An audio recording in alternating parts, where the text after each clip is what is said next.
কিছু, কিছু খাবারের কথা আসলেই কখনোই ভোলা যায় না। সবসময় মনে পড়ে। এই খাবারটা আমি ১ম খেয়েছি আমার শ্বশুরবাড়িতে জালি পাতা দিয়ে বড়া। জালি পাতাগুলো আনাম থাকবে, আস্ত, আস্ত থাকবে। সেটাকে ভালোভাবে ধুয়ে নেব। ধুয়ে নিয়ে কিছু ডাল ভিজানো থাকবে, অর্থাৎ ৩-৪ ঘন্টা মসুরের ডালটা ভিজানো থাকবে। ভিজানো হয়ে গেলে সেটা পাটায় সুন্দর করে বেটে নেব।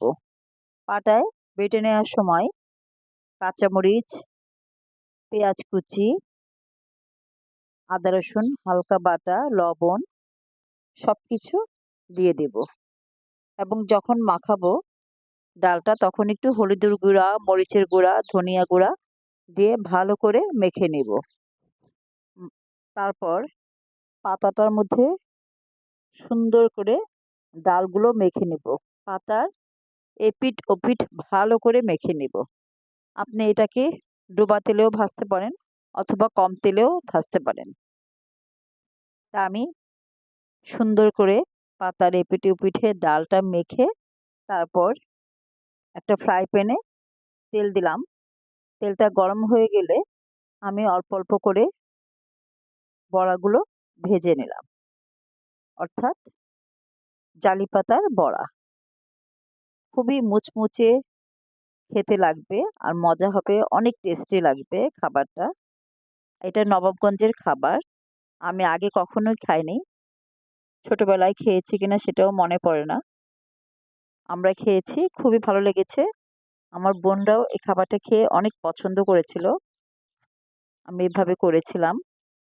এটা আমার এক পাশের বাসার ভাবিকে বলেছিলাম। তার ছেলে গ্রামের বাড়িতে গিয়েছিল কিছু জালি পাতা আনার জন্য। ভাবি আমার জন্য তার ছেলেকে দিয়ে কিছু জালি পাতা নিয়ে এসেছে। অর্থাৎ সেটাকে আমি সুন্দর করে প্রসেসিং করে তেলে ভেজে খাওয়ার উপযোগী করে নিলাম। সবাই খেতে অলরেডি বসে গেছে। আমি কিছু তাড়াতাড়ি করে ভেজে ওদেরকে দিলাম। দেওয়ার আগে আমি আসলেই একটু ভিডিও করে নিলাম। কারণ আপনাদের তো দেখাতে হবে, তাই না? আপনারা কিভাবে জানবেন এই জালি পাতাগুলো এভাবে বড়া করে খাওয়া যায়?